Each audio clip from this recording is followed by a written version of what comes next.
Es el día de hoy, miércoles 12 de julio del 2023. Es para mí un honor recibirles en esta segunda sesión de la clase de epidemiología ocupacional, ¿sí?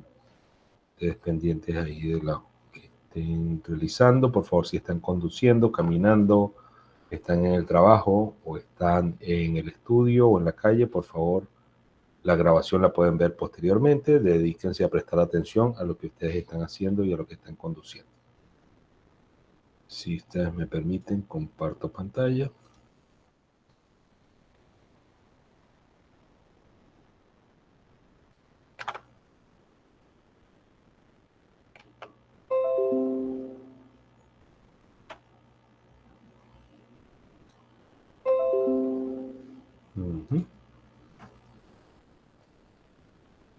Y entonces en la noche de hoy vamos a conversar en el módulo 1 sobre los fundamentos teóricos y las medidas epidemiológicas básicas.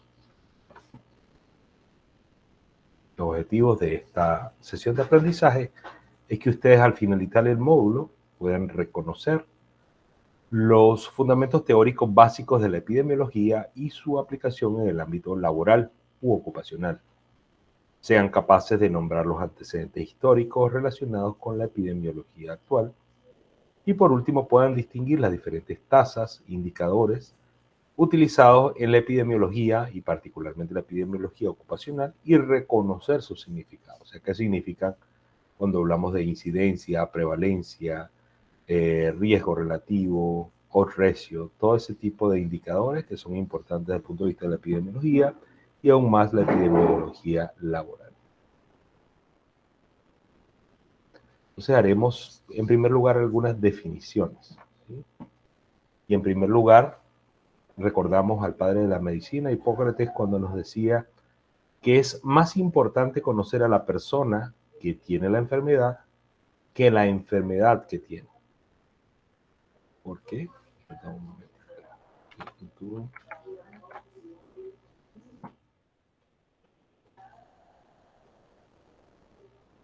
Buenas noches, licenciada Cosio.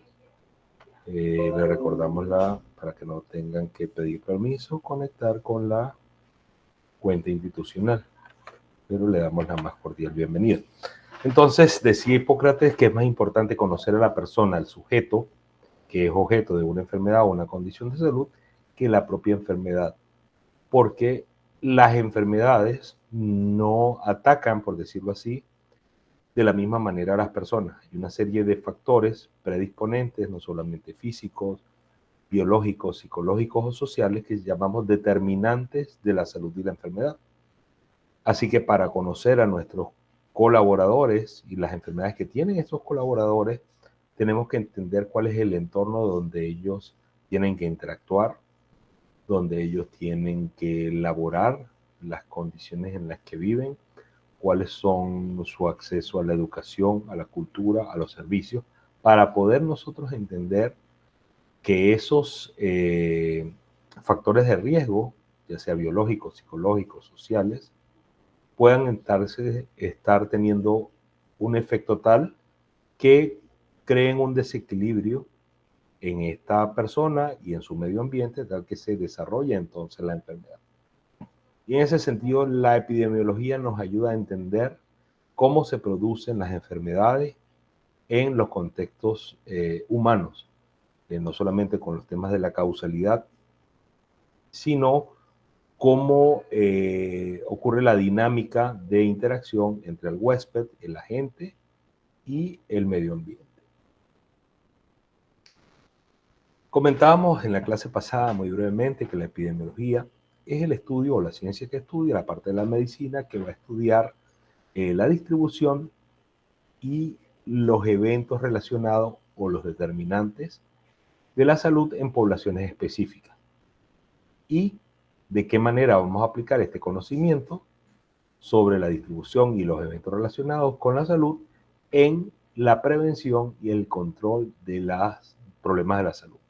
Esto lo define LAS para el año 1988. Eso es la epidemiología de manera general, ¿sí? El estudio de la distribución la frecuencia y cuáles son las relaciones causales entre los diferentes factores que van a determinar que una persona tenga determinado estado de salud o determinado estado de enfermedad. Cuando lo aterrizamos desde el punto de vista laboral, tenemos que la epidemiología ocupacional es la aplicación entonces de la epidemiología, sus metodologías, su teoría, pero en el contexto laboral, en poblaciones de qué? De trabajadores, de colaboradores. ¿Para qué nos va a servir? ¿Cuál es la importancia que esto tiene? Que nos va a permitir investigar, identificar, diseñar hipótesis y hacer estudios experimentales para determinar vínculos entre determinados factores de riesgo, determinados peligros y la aparición o no de enfermedades particulares en el ámbito laboral u ocupacional.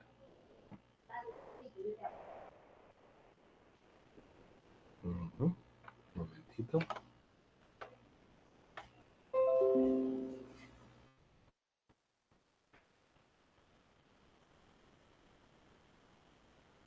Permítame un momento.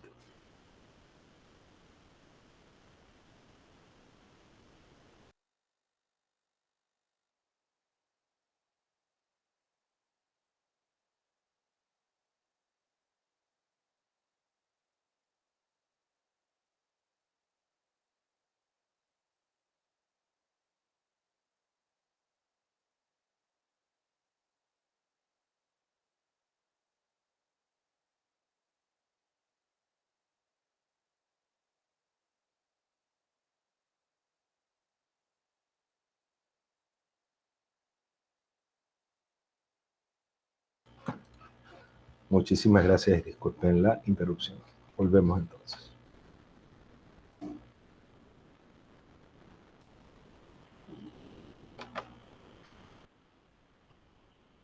Entonces, los objetivos que tiene la epidemiología, y particularmente la epidemiología ocupacional, es valorar las hipótesis causales entre las condiciones de trabajo y las enfermedades ocupacionales. Es decir, poder establecer hipótesis entre si determinado factor de riesgo produce o no, o está en relación con una enfermedad, con un efecto a la salud o la pérdida del bienestar y el equilibrio biológico, psicológico, social o espiritual de ese colaborador.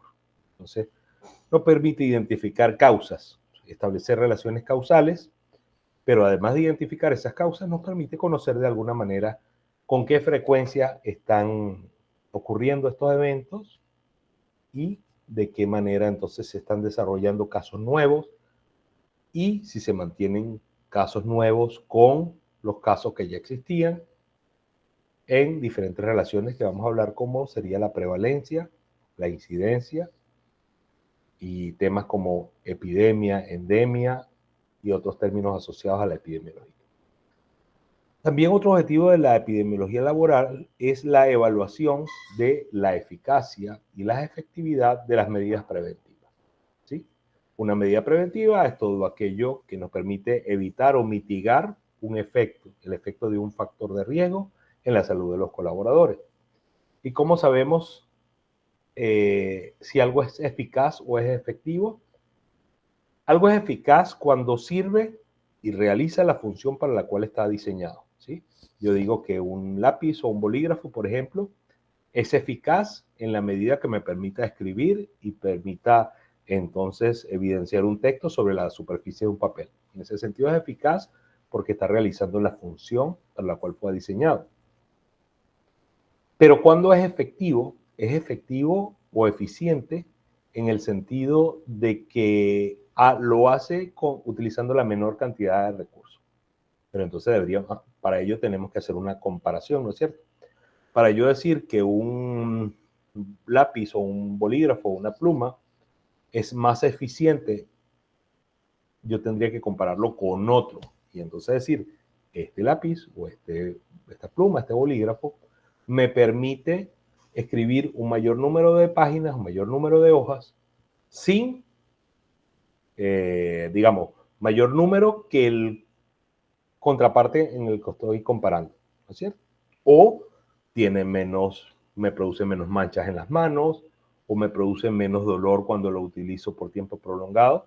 Siempre la eficiencia va de la mano con una comparación. En cambio, la efectividad y la eficacia tiene que ver con si se está cumpliendo o no la función para la cual fue diseñado el producto. Entonces, en ese sentido, la epidemiología laboral nos permite saber si los planes de prevención del riesgo y las medidas de control están siendo eficientes, efectivas y eficaces. ¿Cómo aplicamos entonces la epidemiología ocupacional en nuestra vida diaria? A través de disputas, de la resolución de disputas médico-laborales basadas en la evidencia, y tenemos aquí algunos compañeros y compañeras que nos acompañan desde el punto de vista legal, y no nos dejarán mentir que a veces se establecen conflictos entre las partes, entre el empleador, el colaborador, entre la empresa y los trabajadores, sobre si algo de lo que está relacionando el colaborador, la actividad que está realizando el colaborador, le ha producido un daño a su salud, ¿sí? Entonces, la epidemiología ocupacional nos permite saber qué tan frecuente es la asociación de ese riesgo, llámese una vibración, una temperatura, una posición, frente a un determinado daño a la salud que esté presentando este colaborador.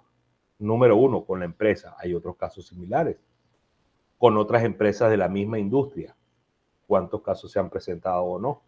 ¿Está asociado el mismo nivel y la misma presencia o la misma intensidad de un factor de riesgo en un lugar o en una empresa que otra?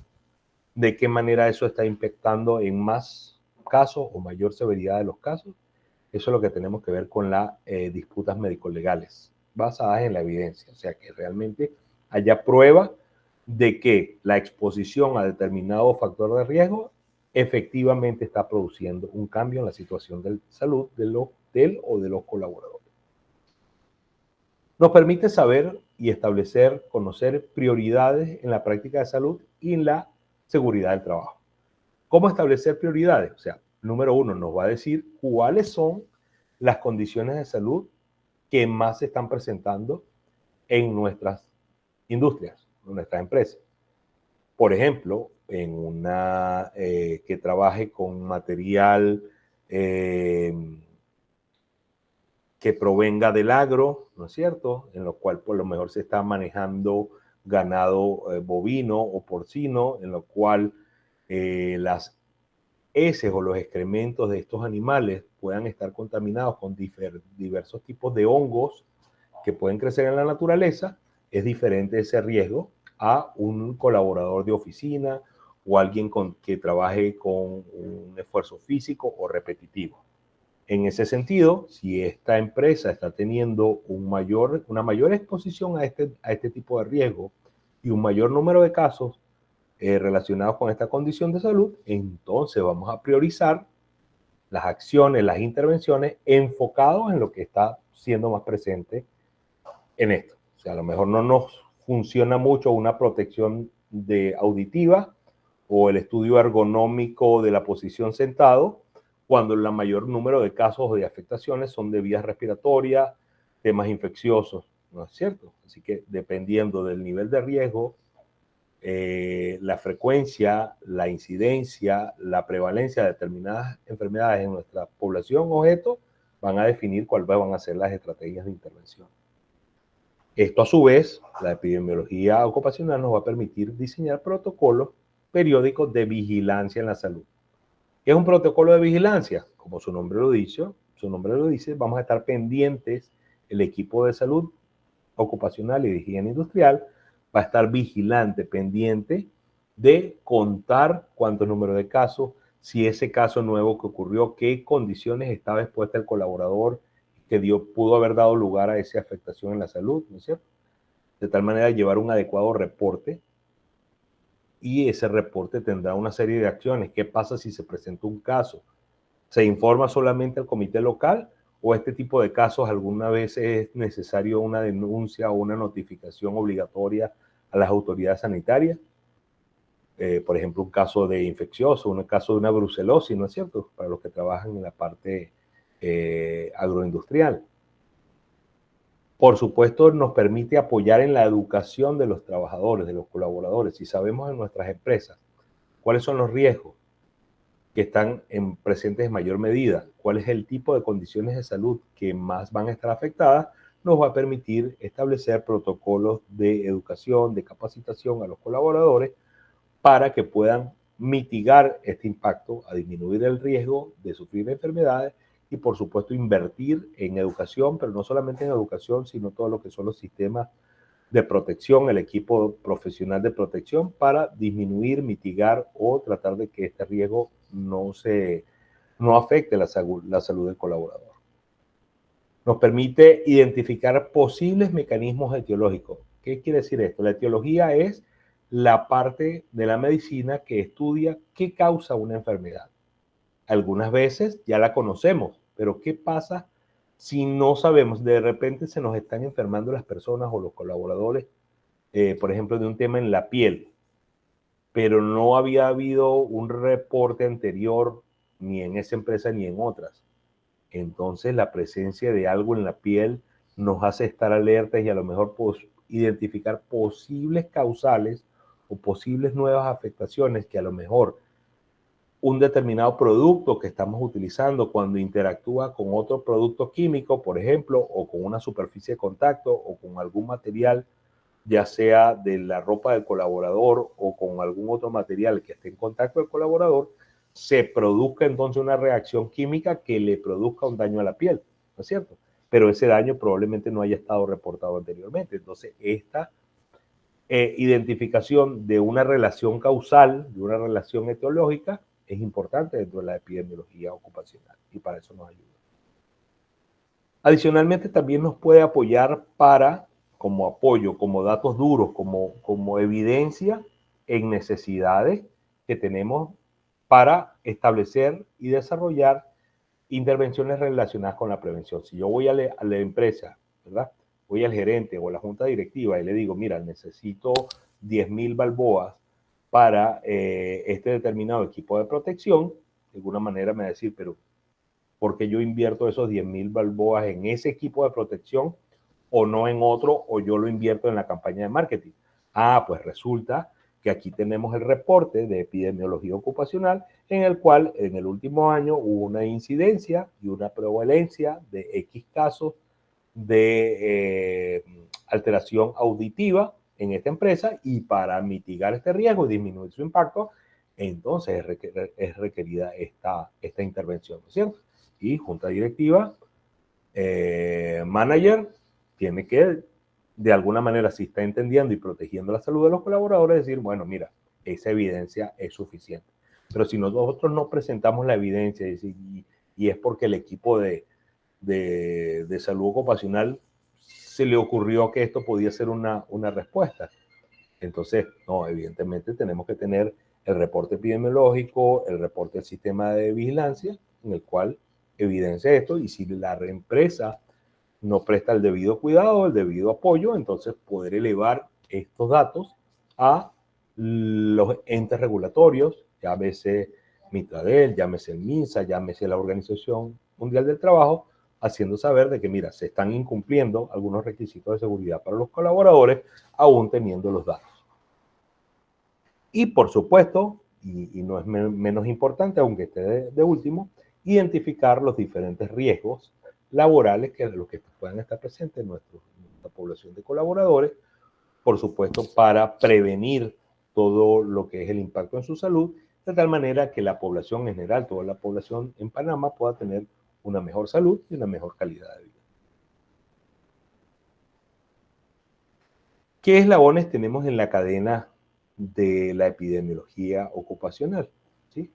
Entonces, en primer lugar, va a cuantificar, desde el punto de vista numérico, saber cuántos casos hay de determinada condición en nuestra población de colaboradores, ¿no es cierto? Cuántos tuvieron un daño por vibración, cuántos tuvieron un accidente, determinada área de superficie corporal, cuántos tuvieron un tema dermatológico, cuántos tuvieron una infección. Nos permite saber cuál es la frecuencia de esa enfermedad. No solamente conocer la frecuencia, sino si esta frecuencia viene siendo estando en el rango de los casos que han habido en el pasado, o han aumentado los casos o han disminuido los casos. También nos permite conocer la distribución de la enfermedad. Y la distribución nos habla de no solamente en qué grupos de colaboradores se presenta. A lo mejor se presenta en el área de almacén, pero no se presenta en el área de producción, ¿no es cierto? A lo mejor esa distribución tiene que ver con el sexo, se presenta en el sexo femenino y no se presenta en el sexo masculino. O esa distribución es del grupo etario entre 45 y 30 años, pero en la población, en el rango de 18 a 30 no se presenta. Wow. ¿Sí? Distribuir. O si tenemos una empresa grande y nos damos cuenta que a lo mejor en el Darién se están presentando más casos de esta enfermedad que lo que puedan estarse presentando en Chiriquí. ¿Sí? Conocer no solamente en qué personas específicas, sino esta distribución es homogénea en toda la empresa, es en determinadas áreas funcionales, determinados grupos etarios, determinadas localizaciones o sucursales, y de esta manera entonces conocer desde el punto de vista etiológico qué está causando la enfermedad y entonces cómo podemos intervenir para disminuir su impacto. Entonces viene la parte del planteamiento y la generación de hipótesis. ¿Qué está pasando? ¿Cuál es el efecto? ¿Cuál es la causa que está produciendo un efecto? ¿No es cierto? Y entonces se crean las hipótesis. Y para comprobar o no las hipótesis hay unos estudios experimentales, ¿no es cierto?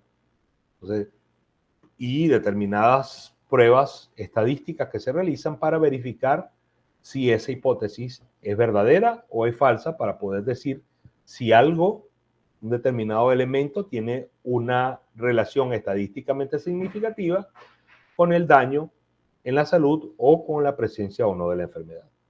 Y una vez que hemos verificado las diferentes hipótesis, vamos a la parte de la planificación, de la intervención, de qué es lo que vamos a hacer, cómo lo vamos a hacer, a qué nivel de la población vamos a atender y cuáles van a ser nuestros KPI o nuestros indicadores de desempeño para verificar que nuestro plan de vigilancia epidemiológica está siendo efectivo y, por supuesto, nuestro plan de prevención desde el punto de vista ocupacional está dando resultados.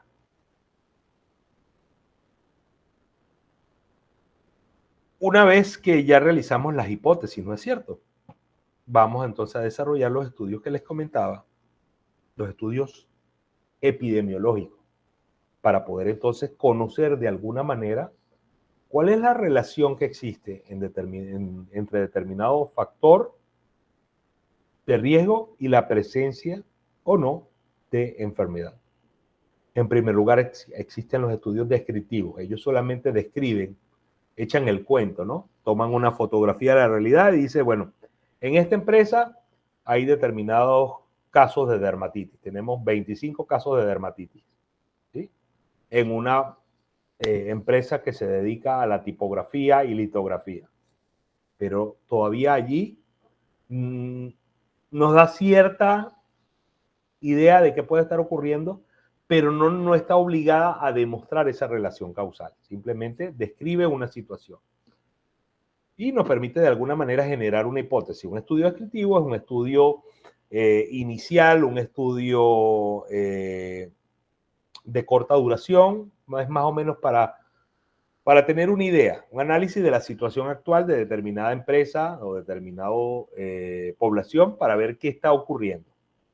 Pero una vez que vemos que hay una presencia de determinada enfermedad, entonces podemos generar una hipótesis. Esta hipótesis, ¿será que hay relación entre el químico o entre el producto que estamos utilizando para la imprenta y los casos que tenemos de dermatitis en esta empresa de imprenta?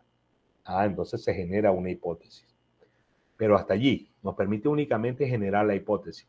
No nos permite validar todavía si esa hipótesis es correcta o no es correcta.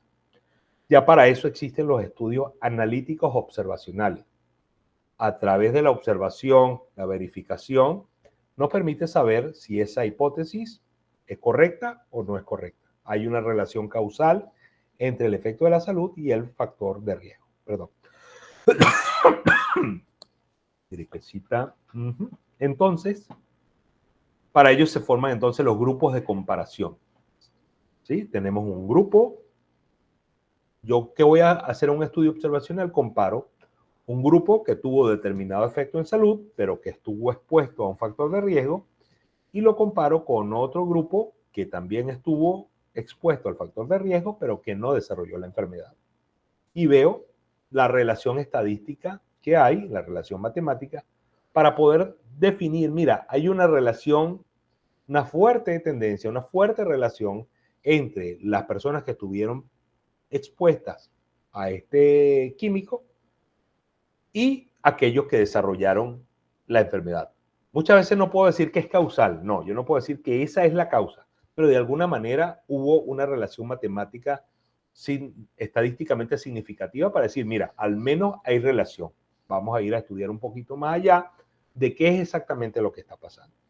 Y luego, además de los descriptivos, los analíticos observacionales, vienen otros que son los estudios analíticos que pueden ser, los estudios analíticos observacionales pueden ser los cortes transversales. El corte transversal, ¿qué hago yo? Llego a una inspección a una empresa y digo cómo está la situación de salud, cuáles están sanos, cuáles están enfermos y cuál es el número de casos que hay. ¿Sí? En los casos y controles, como les comentaba, yo comparo los casos que existieron frente a determinada exposición a un riesgo y los controles. O sea, las mismas personas que estuvieron expuestas a las mismas condiciones ambientales que el grupo de casos, pero que no desarrollaron la enfermedad o la condición. Y entonces hago esos análisis matemáticos para verificar cuál es el riesgo de que las personas asociadas a que fueron expuestas a determinado factor de riesgo desarrollaron o no la condición. ¿Sí? Un estudio de casos y control.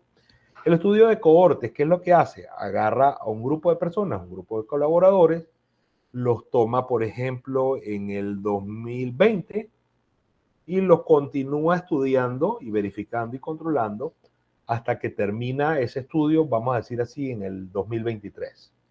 Y podemos decir que en la empresa X, en el grupo de colaboradores de la empresa, que entraron en el 2020 y se mantuvieron hasta el 2023, hubo determinados casos de lumbalgia mecánica. ¿Sí? Entonces, ¿qué nos permite conocer con eso?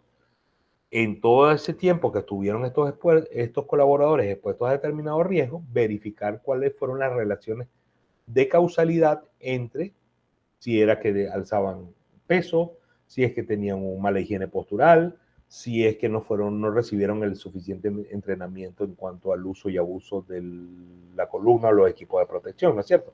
La cohorte nos permite estudiar en el tiempo qué está ocurriendo con determinado grupo poblacional. Los estudios transversales nos dan una fotografía del momento.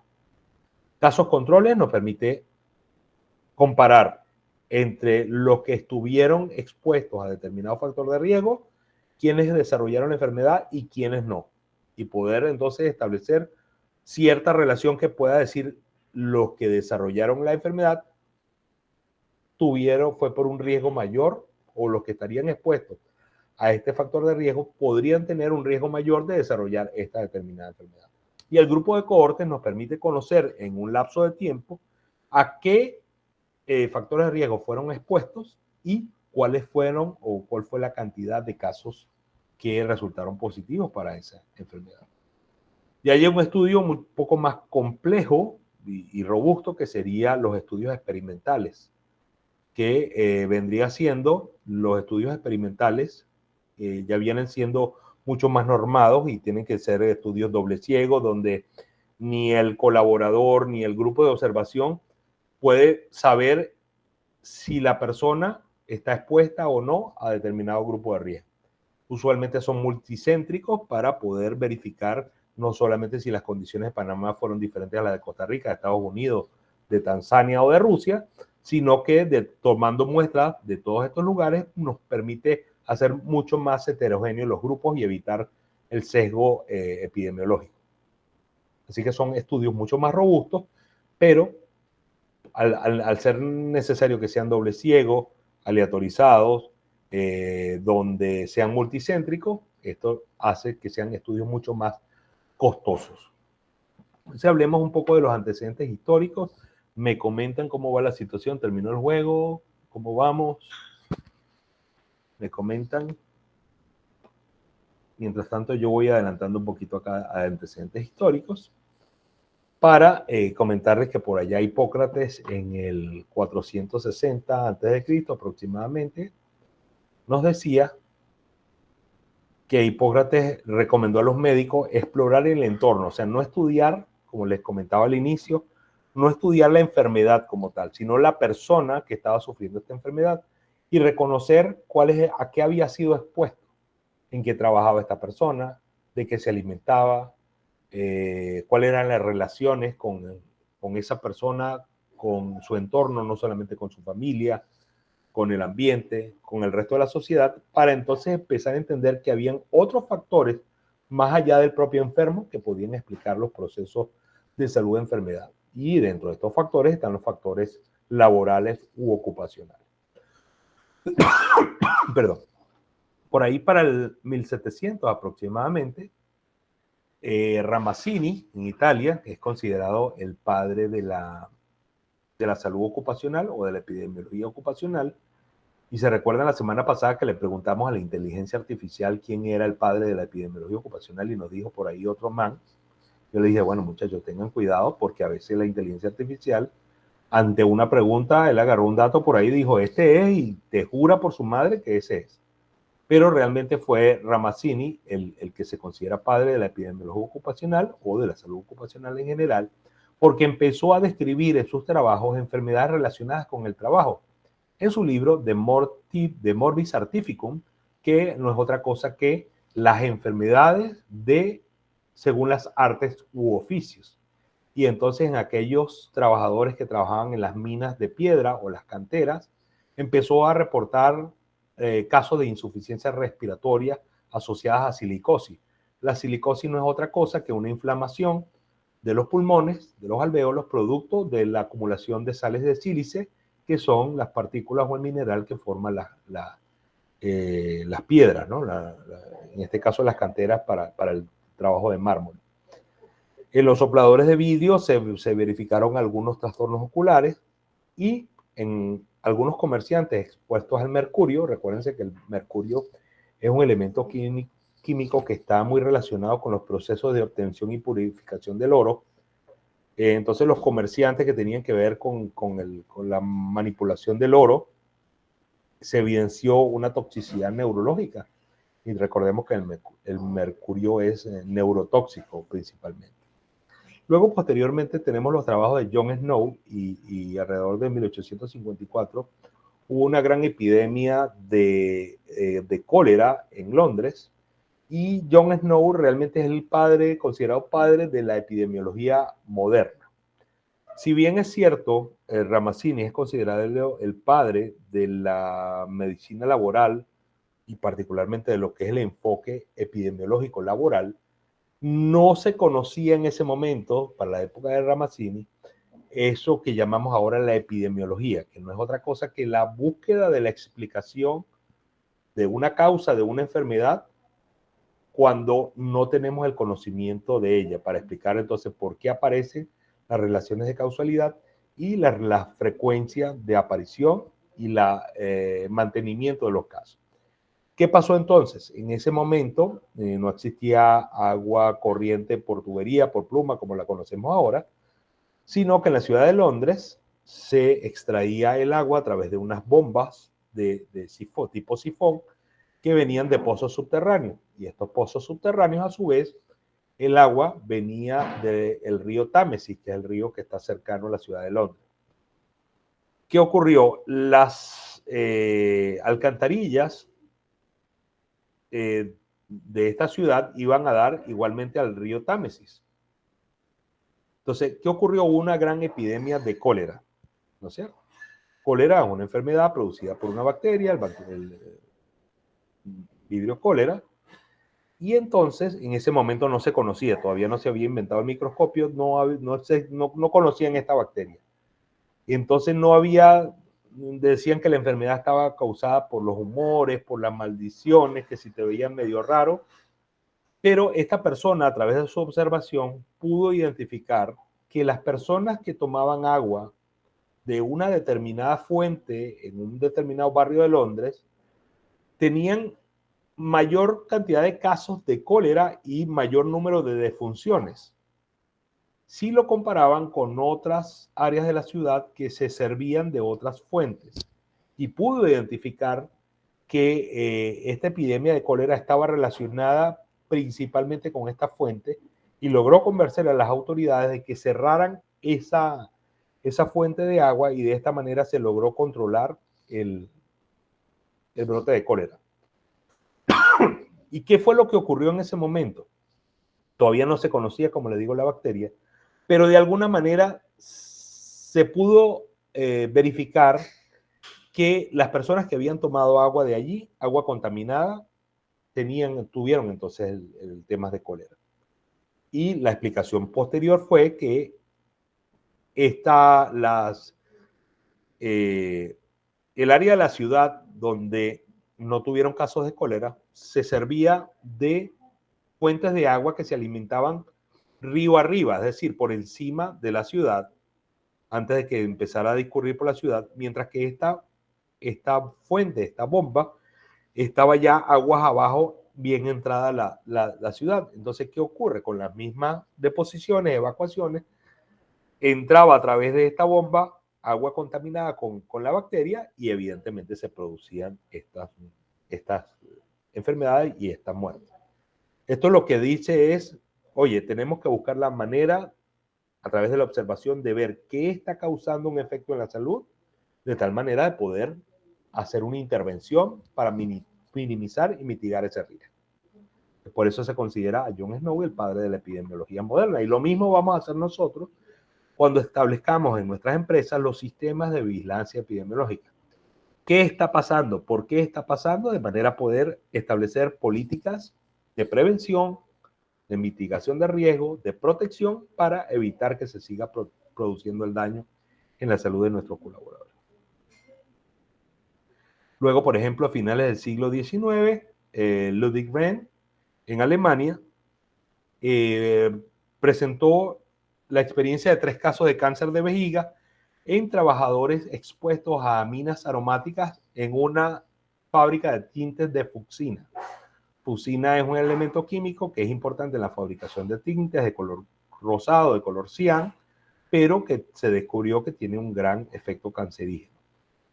¿Sí? Y así sucesivamente han venido un desarrollo de gran cantidad de trabajo en el ámbito de la epidemiología laboral, algunos de ellos que me lo van a comentar ustedes porque veo que realizaron unos excelentes trabajos de investigación, hasta que estamos en nuestros días. Y vamos a ver entonces quizás el impacto, algunos de sus trabajos puede ser el impacto de la inteligencia artificial en la creación, de desarrollo y control de programas de vigilancia epidemiológica. ¿Por qué no? ¿No es cierto? Bien. Entonces vamos a ir hablando de algunas medidas sobre algunos términos que tienen que ver con la frecuencia, que es incidencia, que es prevalencia, que es mortalidad, que es morbilidad. Eso hasta ahí llegaríamos hoy para entonces ir hablando posteriormente de medidas de asociación como diferencias o razones o medidas de impacto como el riesgo atribuible. ¿Sí? Hasta ahora todo dependerá si ha culminado el encuentro deportivo, pero alguno de ustedes me quisiera comentar sobre lo que entienden por incidencia y prevalencia de una enfermedad.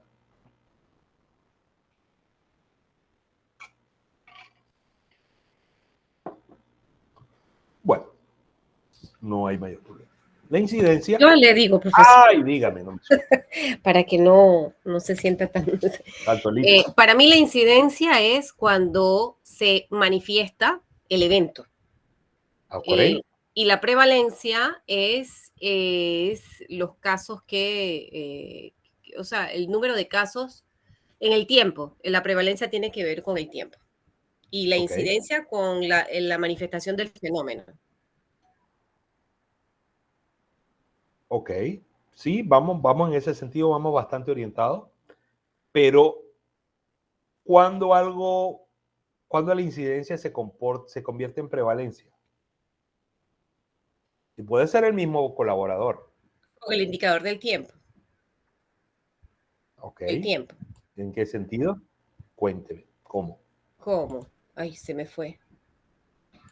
Bueno, no sé si No, está no, no, no, que no, no venga yo a molestarle. no, que se me fue el Pero usted micrófono. está bien, usted está bien. Ajá, Ah, sí, o sea, por ejemplo, ¿no? El trabajador tiene una reacción alérgica a sí, un químico o a un agente químico específico. Supongamos que estuvieron limpiando con cloro el lugar, se le irritaron los ojos. Entonces, eso lo califico de incidencia, ¿no? Ya cuando sí. es prevalencia es cuando el trabajador mantiene la misma condición y ya, aunque las dosis sean muy bajas, la manifestación del cuerpo es como si la dosis fuera la misma. O sea, ya en el tiempo tiene las mismas manifestaciones físicas. Ok.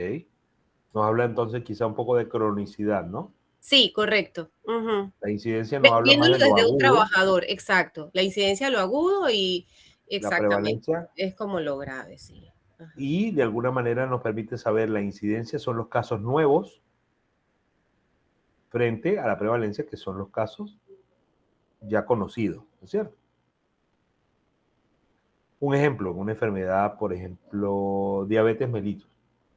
La diabetes, yo puedo tener una incidencia de tanto por ciento y una prevalencia diferente. Entonces, ¿cuál sería la incidencia? ¿Cuántos fueron los casos que me debutaron, que empezaron por primera vez a presentar esa sintomatología en determinado año? Pero luego la prevalencia es cuánto eran los que ya tenía del periodo anterior, ¿no es cierto? Al final voy a tener una totalidad de casos, que son los casos nuevos, que es la incidencia, más los casos que ya conocía, que sería la prevalencia, esos son mis números totales. Ajá, pero ese colaborador que yo diagnostiqué este año con diabetes mellitus, el año que viene, hasta cómo va la ciencia actual, ¿la diabetes mellitus tiene cura o no tiene cura? No, Tratamiento profesor. tiene. Ok, tratamiento sabemos que tiene, pero no podemos decir a alguien, mira, te curaste. Entonces, en el próximo periodo, ese colaborador que este año me salió nuevo, ya el próximo periodo, como es una enfermedad crónica y no la pude curar, o no se puede curar hasta ahora, ya me entra en los números de la prevalencia, ¿no es cierto? Porque ya no es nuevo, ya yo lo diagnostiqué este año. El año que viene, ese colaborador me cuenta como caso crónico, como prevalencia. Me doy a entender ahora entre la diferencia entre la incidencia y prevalencia. La incidencia es las cosas nuevas que tenemos, que antes no habían sido diagnosticadas. Y la prevalencia es lo que ya conocía en relación al periodo anterior.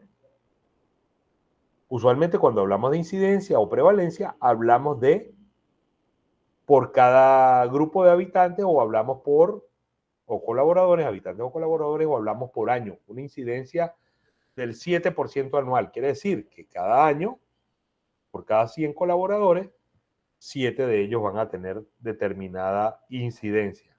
Ah, pero la prevalencia es del 30%. Quiere decir que cada año yo voy a tener de 100 colaboradores, 30 de ellos van a tener ese efecto. Entonces, incidencia y prevalencia es caso nuevo, caso crónico. Mortalidad, morbilidad, ¿quién me apoya con ese concepto?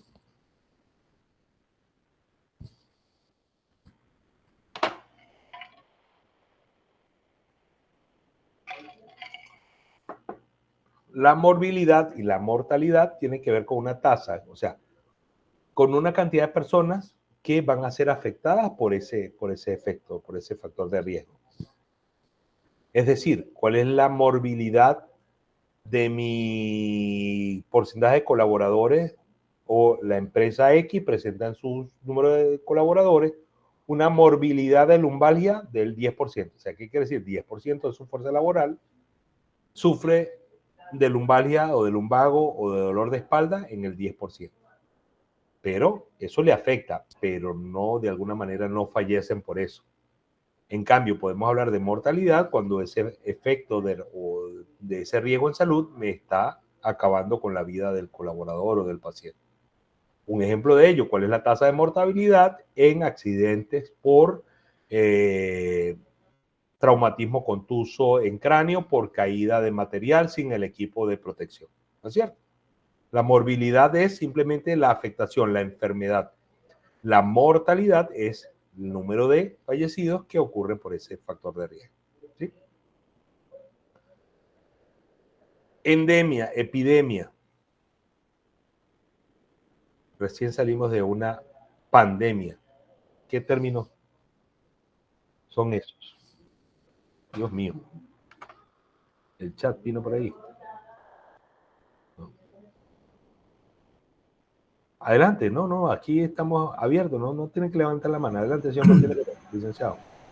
Sí, bueno, pues lo que es endémico significa que son enfermedades o que son características de un sitio en específico, pues. O sea, que siempre van a prevalecer ese tipo de enfermedad en ese mismo tipo de sitio. Ok. Ajá. Muy bien, licenciado. El otro, perdón, ¿cuál era el otro concepto? Epidemia. Epidemia es cuando es cuando esa enfermedad que es característica de ese sitio ya se esparce o se vamos a decir que se esparce pues a diferentes lugares que no son originales que son enfermedades que no son originales de ese sitio. Ok. ¿Y pandemia? Bueno, ya eso es las enfermedades que no son de otros sitios, bueno, pues a nivel ya un poquito más grande, más. Correcto. Y como bien usted dice, pues no afectan a determinado número de personas, ¿no? Con una frecuencia relativamente esperada, que siempre atacan como que en la misma área, ¿no? La misma área geográfica o el mismo grupo de personas. Pero eso nos habla también de un término numérico, que es el número de casos, ¿no es cierto? Entonces, desde el punto de vista de incidencia, ¿cuándo consideramos que una enfermedad es endémica o que hay una epidemia en relación a la incidencia? Recuérdense que la incidencia es el número de casos nuevos. Y si yo digo la empresa de Toribio tiene una incidencia de daños auditivos del 10% anual, ¿cuándo yo puedo decir que este daño auditivo es endémico o es epidémico?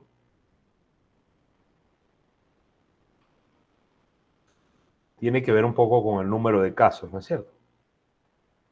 Y en ese sentido, alguien me da un poco más de luces en relación al número de casos. Por unidad de tiempo, si yo estoy diciendo que mi incidencia sea un 10% anual, quiere decir que de 100 colaboradores, 10 de ellos están presentando un daño auditivo. Pero yo digo, alguien dice por ahí, no, pero eso es endémico en esa empresa. ¿Por qué esa persona pudiera decir que es endémico y le puede parecer normal y a otra persona dice, no, es una epidemia? ¿Y en qué se basan para hacer su clasificación? Y tiene que ver con el número de casos por unidad de tiempo. Es decir, si el número de casos es menor o igual al número de casos que se reportaron en un periodo anterior, ya sea el año pasado o en los últimos 10 años se ha venido presentando los mismos 10 personas de cada 100, ya eso es endémico, ¿no es cierto? Se sigue, aparece la condición, sí, aparece, pero siempre en el mismo rango. Por eso dicen que el dengue, la malaria, es endémica del área de las Américas y particularmente del Caribe. ¿Por qué? Porque siempre hay casos, ¿no es cierto? Que más o menos vienen en el histórico, endémico, tanto número de casos por año. Pero ¿cuándo se dice que hay una epidemia de dengue? Si bien el mismo dengue es la misma condición, el mismo virus, y lo transmite el mismo mosquito, ¿cuándo decimos que es endémico o cuándo es epidémico?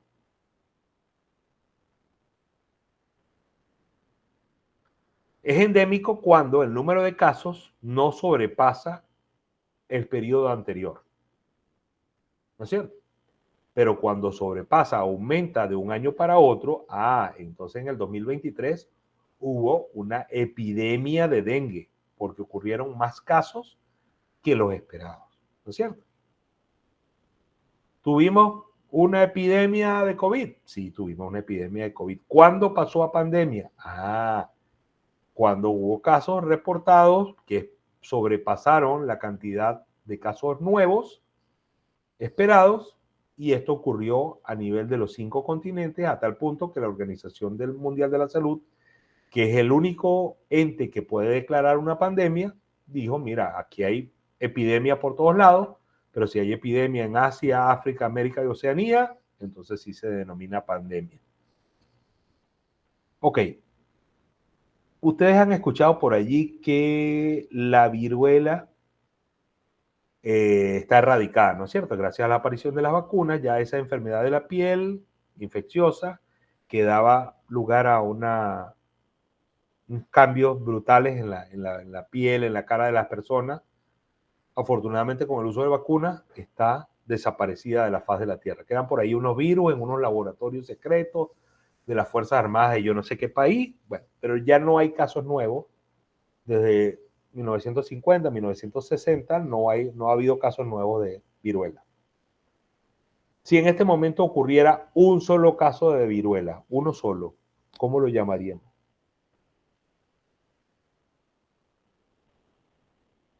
¿Endemia o pandemia? Un solo caso, profesor, Un solo brote. caso. Un solo caso. Pandemia, profe. Pandemia. Endemia. ¿Por qué? Pandemia. Endemia, profe. Endemia, justifique su respuesta, cualquiera de los compañeros. El que me dice endemia, ¿por qué? El que me dice epidemia, ¿por qué? Y el que me dice pandemia, ¿por qué? Bueno, epidemia es porque debido a que supera a la cantidad de casos registrados. O sea que si ahora está erradicado, que serían los casos serían 0, ya al detectarse el primer caso ya sería una epidemia por el hecho de que supera ya los casos anteriores, pues.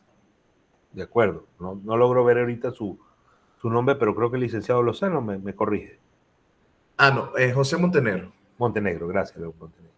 Sí, tiene razón el compañero Montenegro, en el sentido de si tenemos más de 10, 20, 40 años donde no se ha reportado un solo caso y de repente alguien dice, oye, tiene una reacción en la piel y logramos el diagnóstico de esa bacteria o de ese virus, sí, entonces es una epidemia. Entonces, el hecho de que sea endemia o epidemia no depende del número de casos per se. Puede ser uno solo, pero va a depender de cómo estuvo los periodos pasados. ¿No es cierto? Si hubo 1 millón de casos en el 2022 y en el 2023 hay el mismo millón de casos, por mucho que sea gran cantidad de personas, pero no lo podemos llamar epidemia porque es lo mismo, o sea, el mismo número de casos o menos. En cambio, cuando aumenta, como decía la licenciada, hay un brote epidémico. El brote tiene su apellido, un brote epidémico. Quiere decir que aumenta la frecuencia más allá de la esperada. Pandemia, sí,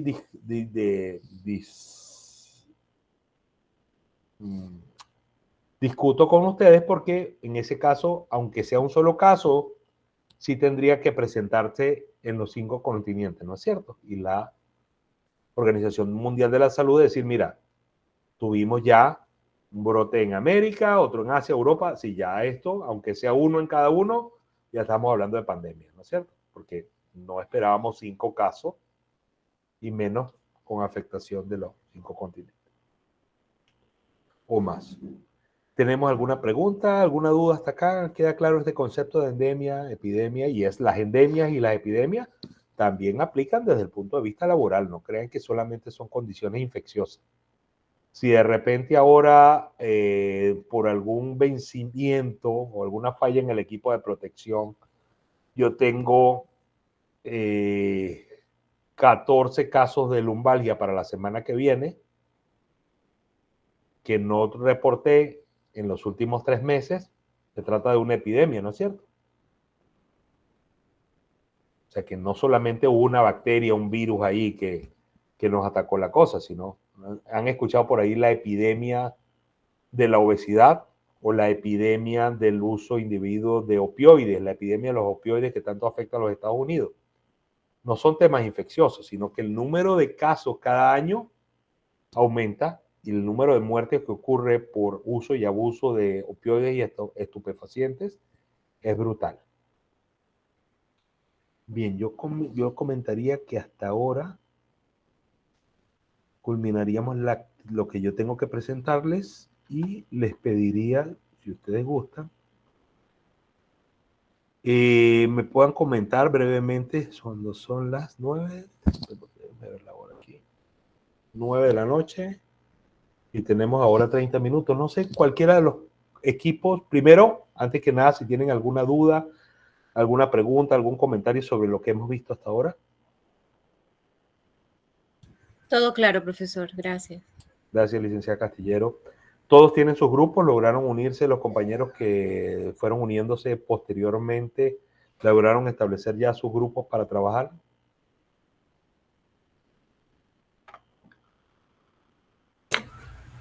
Buenas noches, profesor. Yo soy nuevo hoy en Hola. la clase. Todavía no tengo Voy un momentito, mi licenciada querida. grupo.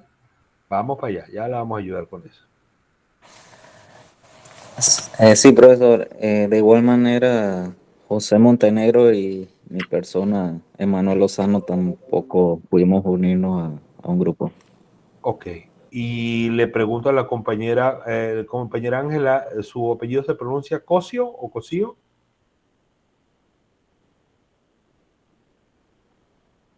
La compañera que nos comentó hace un ratito, ¿cómo se pronuncia su apellido?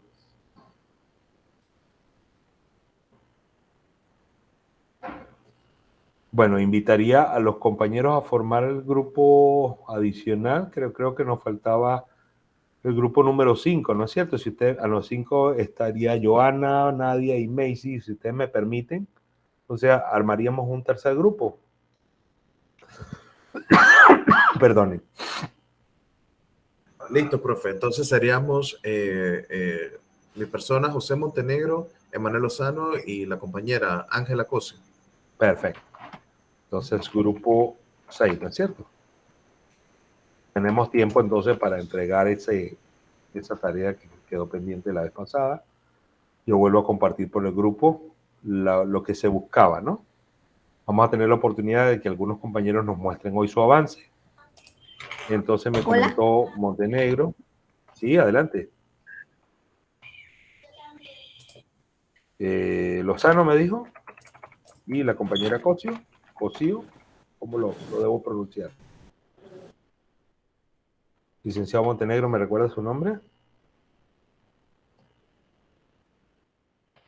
Muchas gracias, compañero José Montenegro. Lozano.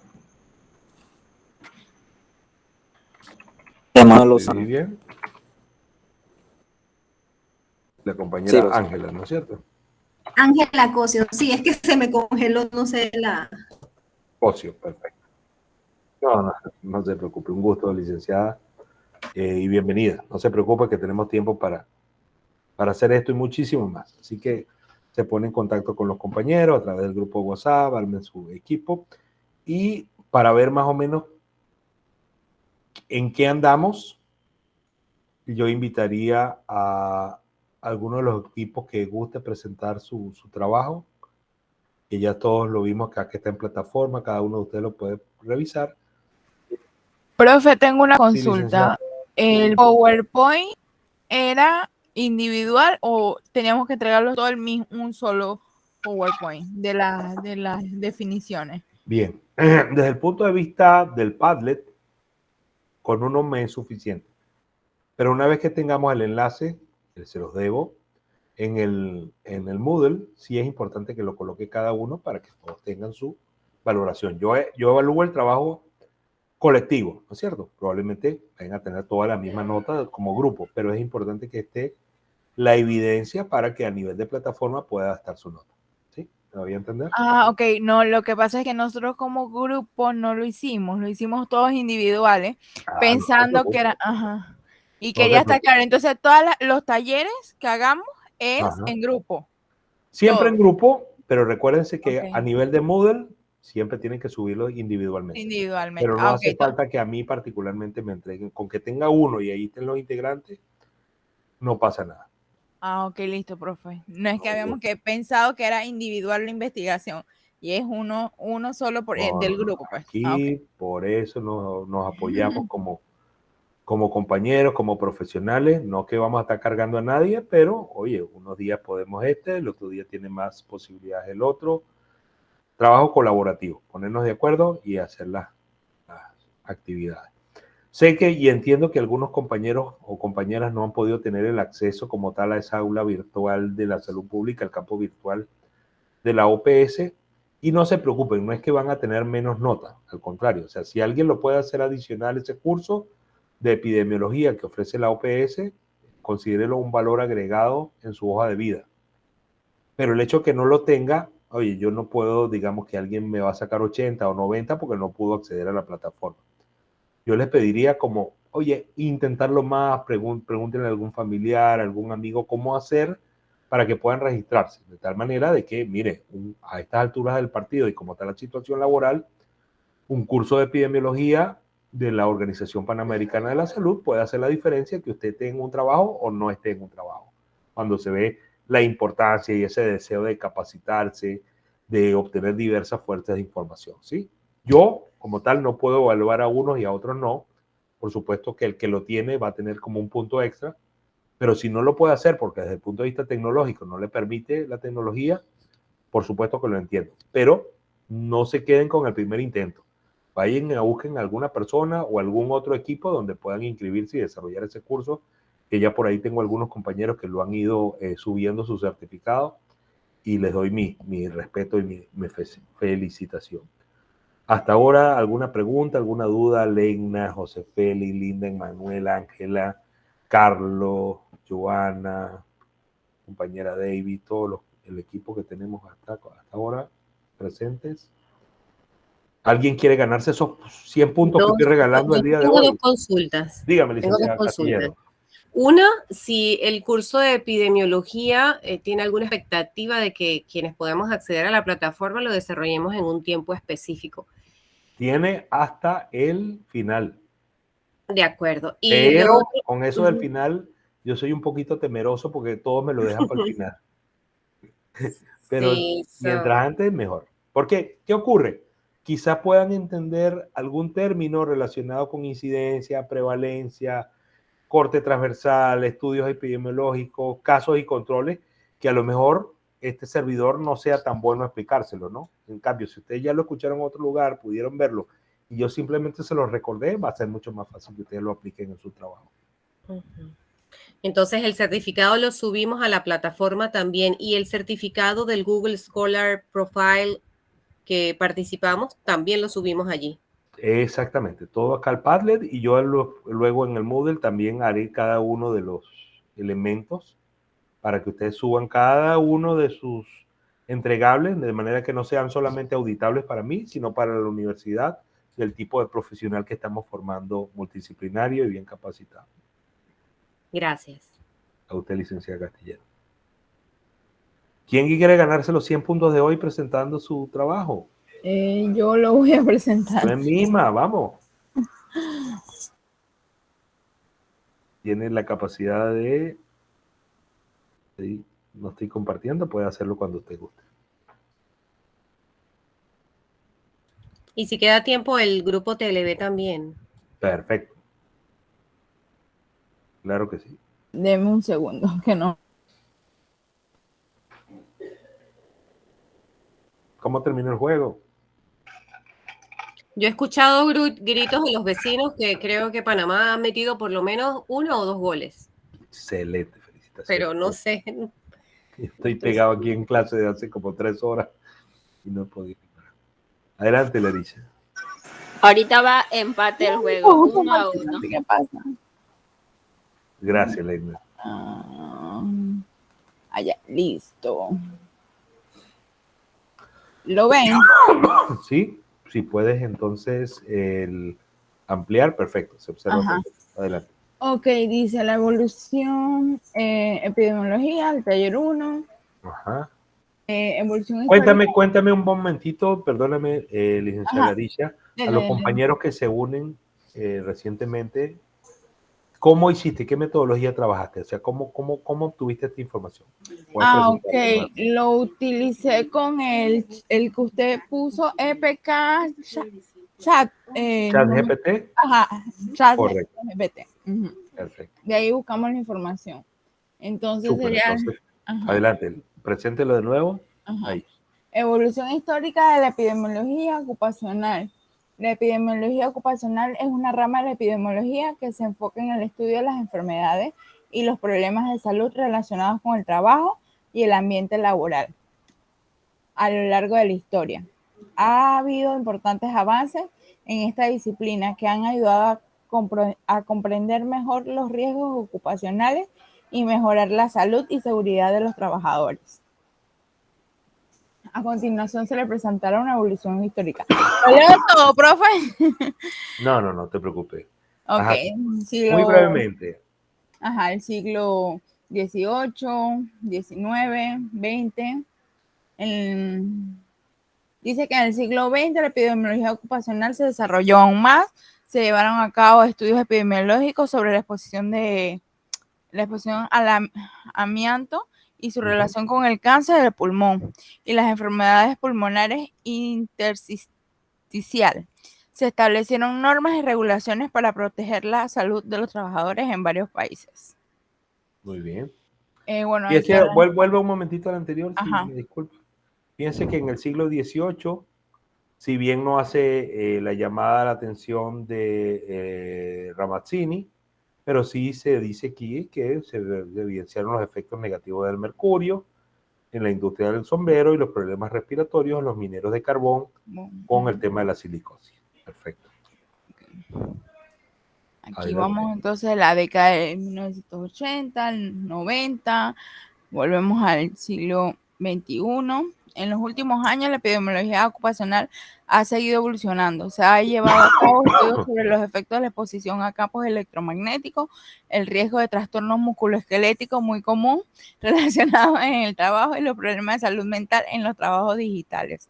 Además de estos avances, la epidemiología ocupacional ha contribuido al desarrollo de las políticas y regulaciones de salud y seguridad en el trabajo, así como a la promoción de entornos laborales más seguros y saludables. También ha sido fundamental en la identificación de grupos de trabajadores vulnerables y en la implementación de medidas preventivas para proteger su salud. ¿Qué es la vigilancia epidemiológica? La vigilancia es el proceso de recopilación, análisis y difusión sistemática de datos sobre enfermedades y eventos de salud en una población determinada. Su objetivo principal es detectar de manera temprana cualquier cambio o aumento inusual en la incidencia de enfermedades y notificarlos a las autoridades de salud pública para que puedan tomar medidas preventivas y de control. La vigilancia se basa en la recopilación de datos de diferentes fuentes, como hospitales, clínicas, laboratorios, registros de enfermedades y sistemas de notificación obligatoria. Estos datos se analizan para identificar patrones de tendencia y brotes de enfermedades. También se pueden utilizar en encuestas, estudios epidemiológicos para recopilar información adicional. Ya. Muchísimas gracias, licenciada Larissa y whatever. compañera. Siempre recuérdense, cuando tomen información del ChatGPT, él, así como Toribio, cada uno le dan un palo para que comience y 4 palos para que se calle. Entonces, como él empieza a generar información, usted lo que tiene que hacer es, sobre todo lo que escribió, resumirlo, ¿no? Para que tampoco se extiendan mucho su presentación. Felicitaciones, licenciada Laricha y compañeros. Gracias. Y entonces vamos con el grupo TLV, si mal no recuerdo.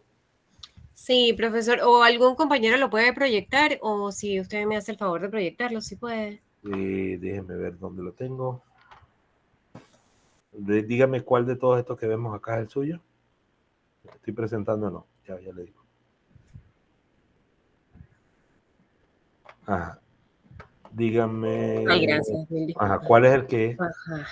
El de las figuras contrapuestas. Ahí, Grupo 2.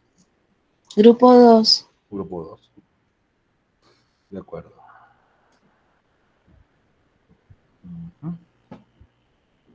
Bueno, nuestra metodología para el trabajo fue destacar el aspecto más interesante, claro que sí, la evolución de la epidemiología, pero fue la integración al estudio o a la investigación del chat GPT. De Y, acuerdo. ajá, entonces iniciamos precisamente explicando qué es Voy el para chat GPT, que es esto, la inteligencia artificial. Y la siguiente imagen, la que tiene a la extrema derecha, es precisamente la captura de pantalla cuando se le hace la pregunta a la inteligencia artificial, tal cual fue formulada por el profesor. Le preguntamos de la evolución histórica y después le solicitamos que hiciera una caracterización o un resumen, un esquema más bien, de lo que la información que nos había suministrado. Bueno, la verdad es que no logro leer, profesor, pero ajá, no se preocupe, solamente presentando lo que nos respondió. Primero nos hace un poco la evolución de la epidemiología laboral y también cuáles son los aspectos más importantes o destacados en esa evolución. Nos hace entonces esta caracterización, la que usted nos está mostrando, de... Ajá. Discúlpeme un segundito para que puedan visualizarlo de mejor manera. Ok. Sí, nos habla que específicamente la epidemiología ocupacional es una subdisciplina de la epidemiología. Le preguntamos cuál es la evolución histórica de la epidemiología ocupacional y nos hace un desarrollo sobre cómo utiliza métodos rigurosos de investigación para relacionar las causas de las enfermedades con los daños. Y la evolución histórica nos refiere que en es un campo mucho más fortalecido o robustecido y que, bueno, que ya también la ciencia nos permite conocer de manera más precisa los contaminantes y la capacidad de hacer o de producir un daño en los trabajadores. También conversaba un poco o nos hablaba un poco de los riesgos emergentes, las nuevas tecnologías, pero como usted bien dijo, se hizo un resumen. Seguidamente se le solicita, bueno, crea un esquema para una presentación sobre la base de la información que nos acabas de compartir y nos hizo un pequeño esquema. ¿Me avisa a dónde debo ir en las láminas? ¿Perdón? Perdone, no, creo que estoy presentando. Adelante, se pasó un poquito. Ok. La lámina, la lámina, sí, lo que pasa es que todo esto es parte del esquema, ¿no? Ajá. Ok, perfecto. Nos hace este esquema donde sobre la información que nos dio, que era mucho más amplia, nos la reduce a un pequeño esquema. Seguimos entonces lo que es la evolución histórica a través del tiempo, que no ahondamos allí porque ya la compañera hizo un excelente y básicamente es lo mismo. Y llegamos entonces a las conclusiones. Pues sí, también quiero aportarle que el trabajo se hizo en equipo. Aparte de lo que nos dijo el chat GPT, pues también se hizo una investigación a la forma tradicional hasta este momento para complementar y ampliar también la información que nos suministró la inteligencia artificial. Y de allí entonces presentamos las conclusiones, ¿no? Que la primera referente a la propia epidemiología, que nos dice que pues, se pueden identificar las causas directas e indirectas de las afectaciones a la salud, hacer esa relación, causa-efecto, el ambiente de trabajo y lo otro de que es una herramienta imprescindible para desempeñarnos en el campo de la salud laboral. Al igual que, gracias profesor por la introducción de la herramienta del chat GPT. No, De gracias a verdad que ustedes por es la... muy útil y novedosa y eso creo que hay que destacarlo mucho. Gracias. No, gracias a usted, licenciada Castillero, y darle el mejor sentido ético, ¿no? No es que, digamos, es como fácil utilizarla, pero también entender que todavía en el desarrollo tecnológico, esta herramienta de alguna manera está diseñada para generar siempre una respuesta. Lo que nosotros tenemos que verificar como con un pensamiento crítico es si esta respuesta que nos está generando es cierta, si es aplicable y si es replicable en el tiempo, ¿no? Me tomo entonces unos minutos para explicar la tarea de la semana que viene. Por supuesto, se las escribo con más detalle, pero mientras tanto lo colocamos acá en el chat.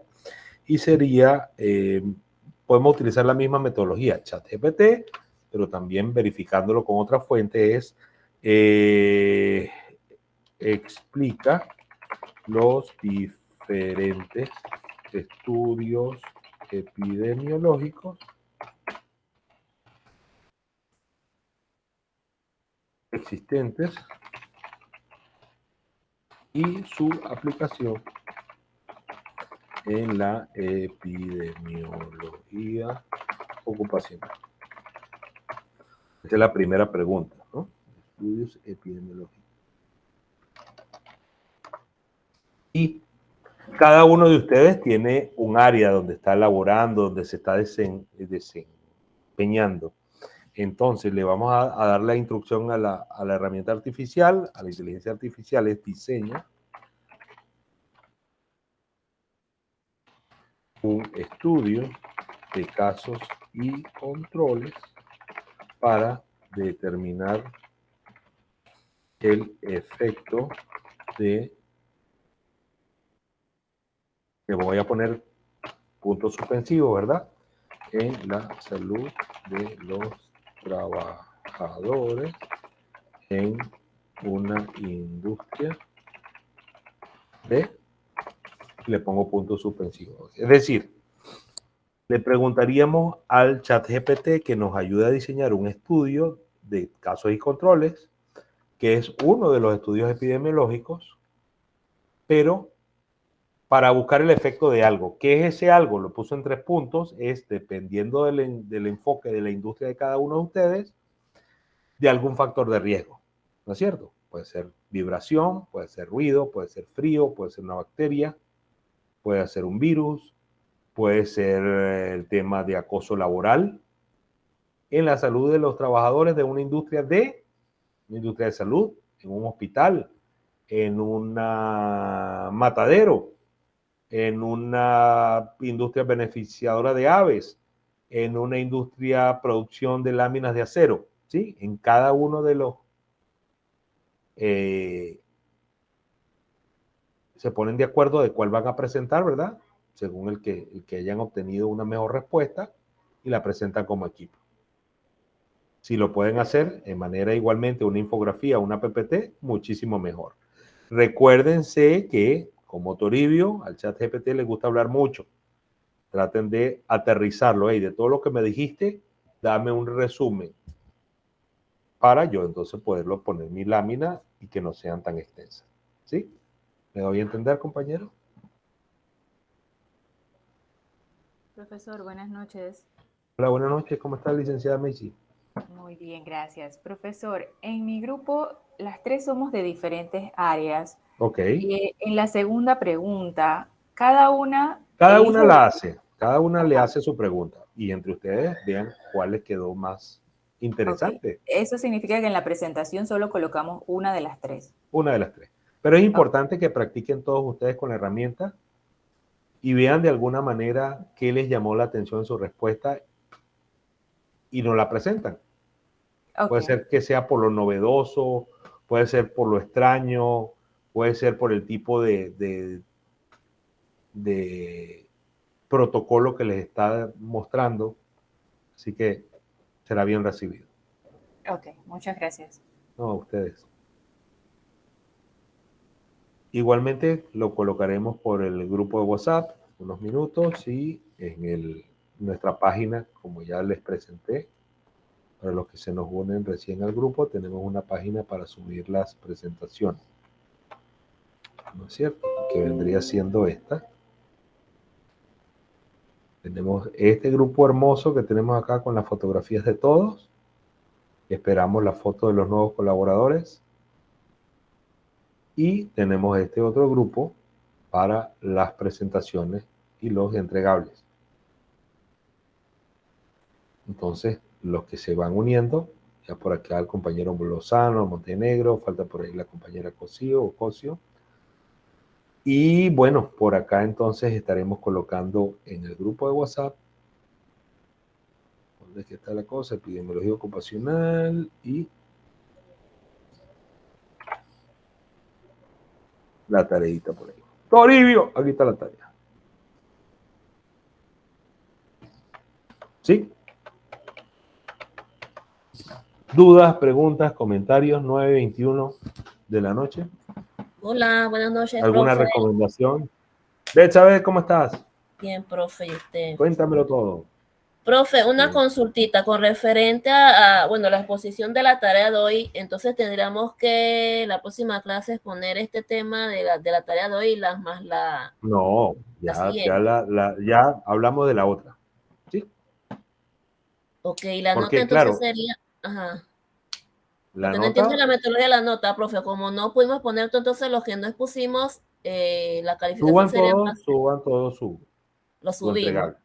¿Sí? Ah, ok, entiendo. Yo en algunas sesiones tendremos tiempo para que expongan ustedes. O sea, yo quisiera que expusieran en la parte final, donde cuando ustedes ya más que todo van a hablar sobre sus proyectos y entregables.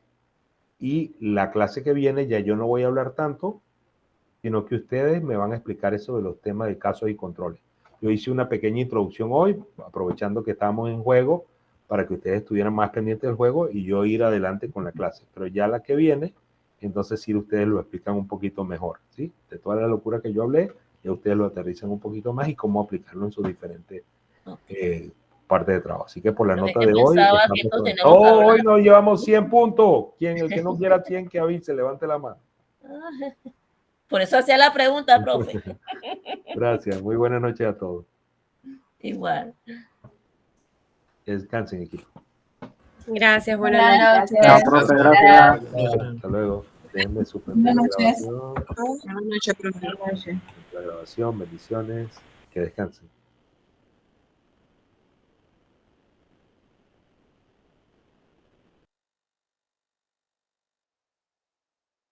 Buenas noches.